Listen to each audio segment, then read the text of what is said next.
Hi everyone, my name is Alanna Levenson with I Love My Life Coaching, and I'm a career coach and executive coach. And today the topic I want to talk about is how to find a job that plays out to your strengths. So here's a situation I've been given, and if this speaks to you, then listen up. So you're kind of early on in your career. You're working in an administrative position, maybe answering some phones and taking orders at a retail company. You have an interest in being promoted into the marketing department. You're self-taught in terms of web design, web development, and graphic design.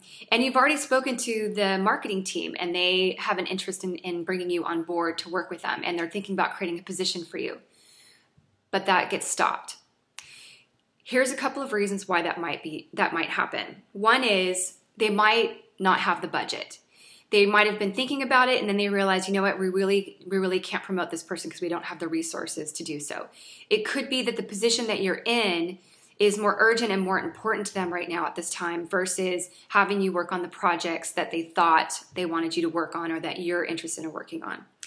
It could be that maybe you inspired them to want to create a new position, but then they started thinking about who else they could promote into that position, and they ended up promoting someone that actually has more experience at this time, working previously in companies in a paid job doing those tasks. It could also be that they took you through an interview process, and you need to brush up on your interviewing skills to be more effective at interviewing. So it could be a number of reasons, and I'm lacking information in this situation, but I just wanted to bring those to the table.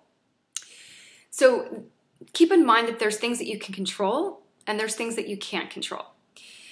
So I've made some notes about this and I want to share them with you. So this is where I would encourage, if I was working with you, I would encourage you to get bold and courageous. So if you were in the situation and the process got stopped, you could ask some questions to find out why. You could find out what are they looking for in terms of the qualifications that they wanted to create for you.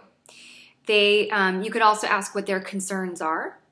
You could also ask what experience, skills, or education do they feel that you're missing, and how can you address those? What doesn't add up about this situation is that there was a complaint about the fact that this person was doing IT support, but yet there was a question about computer literacy or technology literacy. I don't think that's the problem here. What I'm wondering is there was also a complaint about the fact that this company that he was working in seems to be doing things in his terms in a backwards way and might not be very technologically advanced because they do things still with paper. So what I'm wondering is maybe this person is actually overqualified for the company, even though he feels that he lacks the qualifications for the new position, because he has those. He's self-taught in terms of, again, graphic design, web development, is computer literate, so that's not really the issue here.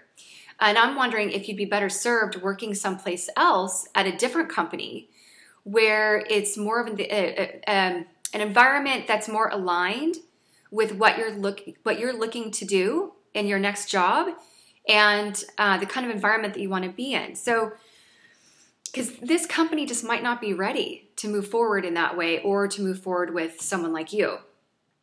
And keep in mind also that there isn't only one route to grow in your career. Sure, it's easier to move up within a company, but sometimes by looking elsewhere and outside, you can not only find a job that's that better relates to what you're looking for and want to do, but you might have an easier time jumping in your pay or compensation by doing so.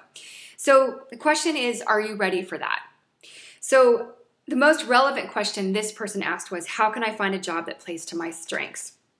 So I want to know, how can you feel more confident about what you have to offer, the value that you can provide, and the skills that you do have?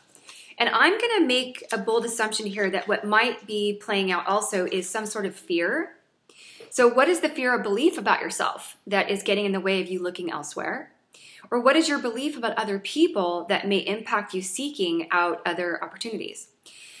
Also, what types of companies are you inspired to work for?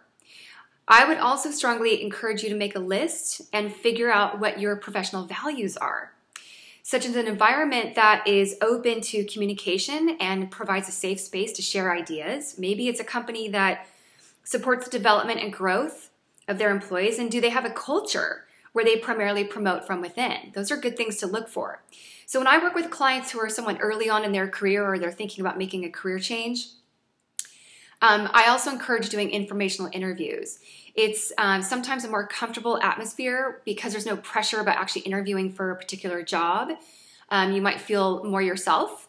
And often I find that the clients that do informational interviews end up uncovering potential opportunities by doing so.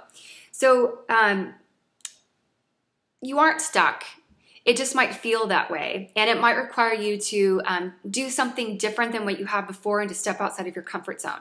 So if there's anything that I can do to support you in that process and help you out in that way, I wish you all the best. And again, if any of you are in this situation or potentially see yourself in this situation, I'm here to help you. So again, my name is Alanna Levenson, and I look forward to talking with you. Thank you.